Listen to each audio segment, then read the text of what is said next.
अस्सलामुअलैकुम dear students, welcome to pass education system. Dear students, आज की वीडियो बड़ी इंपॉर्टेंट है जिसके अंदर मैं आप लोगों के साथ यूईटी कैट 2025 के फिजिक्स के मोस्ट इंपॉर्टेंट टॉपिक्स बताऊंगा। किन टॉपिक्स के ऊपर आप लोगों ने ज़्यादा फोकस रखना है। अगर आप लोगों ने डियर स्टूडेंट्स अभी तक हमारे व्हाट्सएप चैनल को फॉलो नहीं किया तो लाजमी तौर पर करें। इसी वीडियो के डिस्क्रिप्शन में आपको उसका लिंक मिल जाएगा। इसके थ्रू एक तो आप लोगों को टॉप रैंक यूनिवर्सिटीज़ की एजुकेशनल अपडेट्स मिलेंगी। दूसरा डियर स्टूडेंट्स, इसमें क्या होगा कि आप लोगों को यूनिवर्सिटीज़ के स्कॉलरशिप की अपडेट्स मिलती रहेंगी। तो अभी हम वीडियो को स्टार्ट करते हैं। डियर स्टूडेंट्स, आप लोगों ने कोशिश तो यही करनी है कि जो जितने भी चैप्टर्स हैं वो सारे कवर करें, फर्स्ट ईयर फिजिक्स के भी, सेकंड ईयर फिजिक्स के भी। मगर कुछ टॉपिक्स हैं जिनमें पास्ट पेपर्स में से ज़्यादा क्वेश्चंस आते रहे हैं, तो वो मैं आप लोगों के साथ शेयर करता हूं। अब डियर स्टूडेंट, जिस तरह एक शंट रेजिस्टेंस का टॉपिक है तो इसको आप ज़रूर अच्छे से तैयार करें। आप लोगों को गैल्वानोमीटर का टॉपिक कंप्लीट पता होना चाहिए, उसमें किस तरह से गैल्वानोमीटर को वोल्ट मीटर में कन्वर्ट करते हैं। इसी तरह से ये गैल्वानोमीटर की जो कन्वर्जन है इनको आप लोगों ने अच्छे तरीके से देखना है। रियोस्टैट का टॉपिक बहुत इंपॉर्टेंट है, इसमें तकरीबन हर ई कैट में से ही एमसीक्यूज आ रहा होता है, तो रियोस्टैट को भी अच्छे तरीके से आप लोगों ने तैयार कर लेना है। इसके साथ डियर स्टूडेंट्स, आप लोगों का जो सर्कुलर मोशन वाला टॉपिक है उसको भी, सर्कुलर मोशन वाला जो चैप्टर है उसको अच्छे से देखें। उसमें खसूसन जो आप लोगों के पास ऑर्बिटल वेलोसिटी के कॉन्सेप्ट्स आ जाते हैं, लीनियर वेलोसिटी, एंगुलर वेलोसिटीज़ के रिलेशंस हैं, इनको आप लोग अच्छे से देखें। जो बेसिकली सेकंड ईयर की फिजिक्स है ना डियर स्टूडेंट्स, ये फर्स्ट हाफ बहुत ज़्यादा इंपॉर्टेंट है।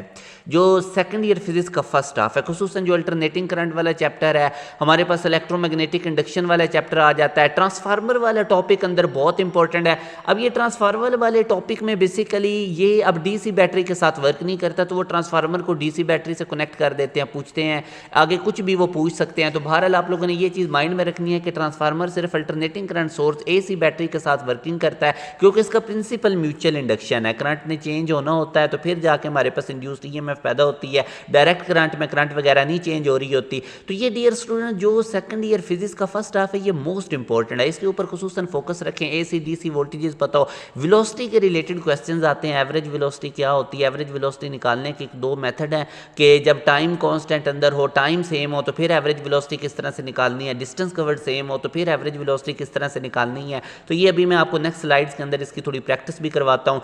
कैपेसिटर्स बड़ा इंपॉर्टेंट टॉपिक है, आपको कैपेसिटर्स के कॉम्बिनेशन पता हो, एनर्जी स्टोर्ड इन कैपेसिटर पता हो और कैपेसिटेंस का रिलेशन पता हो कि एरिया ऑफ प्लेट्स के साथ क्या होता है, सेपरेशन बिटवीन द प्लेट्स के साथ क्या है। कैपेसिटेंस का रिलेशन एक होता है C equal to A E naught over D. Oscillations वाले चैप्टर इंपॉर्टेंट है, टाइम पीरियड, सिंपल पेंडुलम, किसमें से क्वेश्चन पूछेंगे। और ये जो force on a current carrying conductor और force on a moving charge in magnetic field is the most important relation. F equal to q v B sine theta और F equal to I L B sine theta, इसको अच्छे से आप लोगों ने समझना है। जो न्यूक्लियर फिजिक्स का टॉपिक है उसमें ionization, ionizing power of radiations की जो आयोनाइजेशन वाली प्रॉपर्टी है उसको अच्छे से देखें। एटॉमिक स्पेक्ट्रा में से भी क्वेश्चंस सम टाइम आए हुए हैं, ये भी आप लोगों को चैप्टर देख लेना चाहिए। Logic gates is the most important topic in the जो हमारे पास ये यूईटी के पॉइंट ऑफ व्यू से लॉजिक गेट्स अच्छे से देखें डियर स्टूडेंट, काफ़ी इंपॉर्टेंट है। अगेन अल्टरनेटिंग करंट वाला चैप्टर आप लोगों का मोस्ट इंपॉर्टेंट है, इसमें से काफ़ी ज़्यादा एमसीक्यूज रिपीट होते हैं। अब डियर स्टूडेंट, मैं आप लोगों को पहले जो एवरेज वेलोसिटी वाला बता रहा था, अब ये मैं आप लोगों को थोड़ा इसका आइडिया देता हूँ। जैसे अब ये वाला क्वेश्चन देखें ना कि a person move from Lahore to Islamabad with 60 kilometre per hour. Lahore से इस्लामाबाद जाने की उसकी स्पीड है 60 किलोमीटर पर आवर, और फिर जब वो वापस आता है लाहौर, यानी पहले लाहौर से इस्लामाबाद गया 60 किलोमीटर पर आवर से, और जब लाहौर से वापस हमारे पास जब पहले लाहौर से इस्लामाबाद गया और फिर जब इस्लामाबाद से लाहौर आया तो उसकी स्पीड थी 40 kilometre per our. Average speed निकालनी है। अब दोनों केसेस में देखें डिस्टेंस कवर्ड सेम है, लाहौर से इस्लामाबाद जाएं या इस्लामाबाद से लाहौर वापस आएँ, डिस्टेंस कवर्ड सेम है। तो डियर स्टूडेंट, जब हमारे पास डिस्टेंस कवर्ड सेम हो तो फिर एवरेज स्पीड कैसे निकालते हैं, अब ये आप लोगों ने देखने हैं relation. If distance covered is same तो फिर एवरेज स्पीड का फार्मूला हो जाएगा 2v1 v2 over v1 plus v2। अब इस क्वेश्चन में बच्चे मिस्टेक क्या करते हैं, वो कहते हैं एवरेज स्पीड होती है जी दोनों स्पीड ऐड करो, 2 पे डिवाइड करो 50, और ये 50 इधर है भी, जबकि ये रॉन्ग आंसर है क्योंकि इसमें डिस्टेंस कवर्ड सेम है। तो जब डिस्टेंस कवर्ड सेम होगा तो 2 into v1 v2 over v1 plus v2, ये एवरेज स्पीड का फार्मूला है। अगर हमारे पास टाइम सेम हो, टाइम की जर्नी सेम हो, जिसमें वो वर्ड यूज़ करेगा फर्स्ट हाफ टाइम में इतनी स्पीड थी, सेकंड हाफ टाइम में जर्नी की इतनी स्पीड थी, तो उस वक्त एवरेज स्पीड का ये फार्मूला लगता है v1 प्लस v2 ओवर 2। तो ये डियर स्टूडेंट इस तरह के बारीक पॉइंट्स होते हैं, मेन कुछ कॉन्सेप्ट्स होते हैं, ये तभी आप लोगों के हो सकते हैं जब आप प्रॉपर वे से तैयार करेंगे तमाम टॉपिक्स को अच्छे तरीके से। तो बेहतर ये है कि आप प्रॉपर वे से प्रिपरेशन के लिए हमारा बैच ज्वाइन कर लें। फर्स्ट ई कैट प्रिपरेशन के लिए हमारा बड़ा कंप्रीहेंसिव बैच स्टार्ट है। आप लोगों को मैं एंड पे कॉन्टैक्ट नंबर बताऊंगा, वहाँ पे आप व्हाट्सएप का करके बैच की डिटेल्स भी ले सकते हैं। उसके बाद डियर स्टूडेंट्स अगर स्पीड सेम रहती है तो फिर एवरेज स्पीड इंस्टेंटेनियस स्पीड की इक्वल होती है। जर्नल केसेस में हम कैसे एवरेज स्पीड निकालते हैं, टोटल डिस्टेंस को टोटल टाइम पे डिवाइड कर देते हैं। बहरहाल ये दो relation is the most important. अगर हमारे पास डिस्टेंस कवर्ड सेम होगा तो एवरेज स्पीड कैसे निकालनी है, और अगर टाइम सेम होगा तो एवरेज स्पीड कैसे निकालनी है। अब इस फार्मूला अगर ये क्वेश्चन अब आप देखते हैं कि जब वो लाहौर से इस्लामाबाद गया तो 60 किलोमीटर पर आवर स्पीड थी, और जब इस्लामाबाद से लाहौर वापस आएगा तो 40 किलोमीटर पर आवर स्पीड होगी। अब डिस्टेंस कवर्ड सेम है, जब डिस्टेंस कवर्ड सेम होगा तो एवरेज स्पीड के लिए ये फार्मूला लगेगा 2v1 v2 over v1 plus v2। तो यही मैंने काम किया डियर स्टूडेंट, ये वाला मैंने एवरेज स्पीड का फार्मूला लिखा। 2v1 मेरे पास कितनी है 60, v2 मेरे पास कितनी है 40, और नीचे इनको मैंने ऐड किया। इसको हम सॉल्व करेंगे तो एवरेज स्पीड हमारे पास 48 किलोमीटर पर आवर आएगी। तो इसका बीटा राइट आंसर है। ऐसे नहीं करना है एवरेज स्पीड ये 60 है ये 40 है, दोनों स्पीड गिवन है, दो पे डिवाइड करके दोनों को ऐड करके दो पे डिवाइड करेंगे तो 50 आंसर। वो उस वक्त लगाते हैं जब हमारे पास टाइम कवर्ड सेम हो, टाइम जर्नी सेम हो, वो मैं भी आपको आगे समझाता हूँ। तो जब भी आप लोगों के पास इस तरह का क्वेश्चन आ जाए जिसमें जब देखें ना एक साइड पे लाहौर टू इस्लामाबाद की जो स्पीड थी और फिर जो इस्लामाबाद से लाहौर की वापस स्पीड थी 40, दोनों स्पीड डिफरेंट है मगर डिस्टेंस कवर्ड सेम है दोनों केसेस में, तो फिर एवरेज स्पीड का ये फार्मूला यूज़ करेंगे। आई होप अब आपको ये कॉन्सेप्ट क्लियर हो गया। अच्छा डियर स्टूडेंट्स, अगर इसी क्वेश्चन में वो आपसे एवरेज वेलोसिटी पूछता तो फिर क्या आंसर होना था। अब एवरेज वेलोसिटी बेसिकली डिस्प्लेसमेंट पे डिपेंड कर रही होती है। तो वो इनिशियल स्टार्ट हुआ था लाहौर से इस्लामाबाद गया, फिर इस्लामाबाद से वापस लाहौर पे आ गया। इनिशियल पोजीशन सेम थी, फाइनल और इनिशियल पोजीशन सेम है। तो जब फाइनल और इनिशियल पोजीशन सेम हो तो डिस्प्लेसमेंट जीरो होता है, तो एवरेज वेलोसिटी हमारे पास जीरो आएगी। अब एक और मैं आपकी प्रैक्टिस के लिए क्वेश्चन करवाता हूँ। A car travel from Lahore to Sargodha at 40 kilometre per hour in first half time. अब ये देखें वो बता रहा है इन फर्स्ट हाफ टाइम, पहले यानी जो उसकी जर्नी का टोटल टाइम था उसके फर्स्ट हाफ टाइम में उसकी स्पीड थी 40 kilometre per hour and Sargodha to Islamabad, और फिर अगर सरगोदा से इस्लामाबाद जाता है 60 किलोमीटर पर आवर से इन नेक्स्ट हाफ टाइम।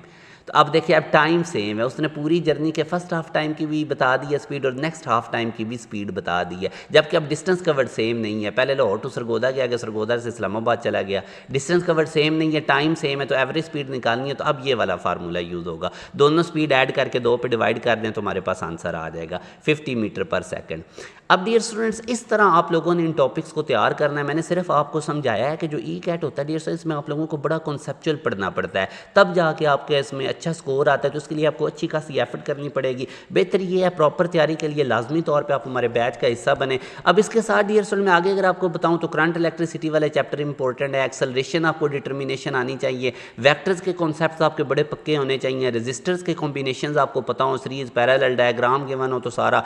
इसी तरह ये स्पीड मैस काइनेटिक एनर्जी और मोमेंटम का क्या रिलेशन होता है, वो kinetic energy equal to P square over 2m। यहाँ से काइनेटिक एनर्जी और मैस का क्या रिलेशन बनेगा, अगर मोमेंटम कांस्टेंट होगा, अगर मैस कांस्टेंट होगा तो काइनेटिक एनर्जी और मोमेंटम का क्या रिलेशन होगा। तो ये सारी चीज़ें आप लोगों की फिंगर टिप्स पे होनी चाहिए। इंडक्टर्स आपको पता हो, projectile motion is the most important, जिसमें वो एयर रेजिस्टेंस को इंक्लूड करके पूछ रहे होते हैं। पावर्स का आपको पता हो, माइक्रोस्कोप्स कौन सी हैं, induced EMF, simple, compound microscope, finger tips पे होनी चाहिए। एनर्जी डेंसिटी, अब इन टॉपिक्स को पढ़ना कैसे है वो मैंने आपको भी एग्जाम्पल देकर समझाया है। एवरेज वेलोसिटी की ये जो आरएमएस वोल्टेज है ये पता हो, elastic collision in one dimension important है, सर्कुलर मोशन, ऑर्बिटल वेलोसिटी में से क्वेश्चंस आए हुए हैं, फ्लूइड डायनामिक्स आपको पता हो, जो कोफिशिएंट ऑफ विस्कोसिटी है ये आप लोगों को पता होना चाहिए।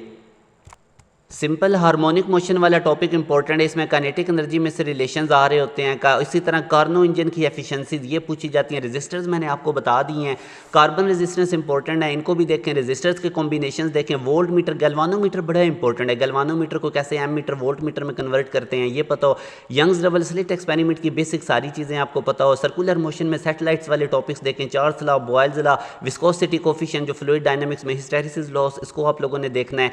जो अल्टरनेटिंग करंट वाले चैप्टर है ये तो बहुत ज़्यादा इंपॉर्टेंट है। आरसी एंड आरएल सर्किट्स को देखें, एसी ट्रांसफार्मर की क्या वर्किंग है, डिफ्रैक्शन ग्रेटिंग क्या होता है, इंसुलेटर, ये जो रिलेशन है, अगर rate of change of momentum given हो तो फोर्स कैसे निकालनी है, फोर्स गिवन हो तो rate of change of momentum के इक्वल है, work, mass, radiation, spring constant में से क्वेश्चंस आए हुए हैं। टाइम पीरियड, थर्मिस्टर वाला टॉपिक बहुत ज़्यादा इंपॉर्टेंट है। तो ये डियर स्टूडेंट्स आप लोगों को जो मैंने टॉपिक्स बताए हैं इनको बहुत अच्छे तरीके से आप लोगों ने प्रिपेयर करना है। और अल्हम्दुलिल्लाह डियर स्टूडेंट्स 2024 के अंदर यूईटी के अंदर पास एजुकेशन सिस्टम के बैचेस के पढ़े हुए 1461 1 स्टूडेंट्स ने इनरोलमेंट ली है और ये बहुत बड़ी तादाद में बच्चे हमारे गए हैं। सिर्फ इसकी रीज़न क्या है कि हमारे बैचेज़ के अंदर आप लोगों को बहुत ज़्यादा कंप्रीहेंसिव वे से और रेलेवेंट पढ़ाया जाता है। तो अगर आप लोग भी यूईटी के अंदर एडमिशन लेना चाहते हैं, यूईटी के फर्स्ट टेस्ट की तैयारी करना चाहते हैं, या इसके अलावा अगर आपने किसी यूनिवर्सिटी का टेस्ट देना हुआ, तो एक ही हमारा बैच होता है जिसमें आपको तमाम टॉप रैंक यूनिवर्सिटीज़ के एंट्री टेस्ट के लिए फुली प्रिपेयर किया जाता है। यूईटी के फर्स्ट ई कैट के लिए बड़ा स्पेशली हमारा बैच स्टार्ट है, लाजमी तौर पर इसको ज्वाइन करें। इस दिए गए कॉन्टैक्ट नंबर 0304066600 पे व्हाट्सअप करके आप हमारे बैच की तमाम डिटेल्स ले सकते हैं। अपना ख्याल रखिएगा, दुआ में याद रखिएगा। अल्लाह हाफिज़।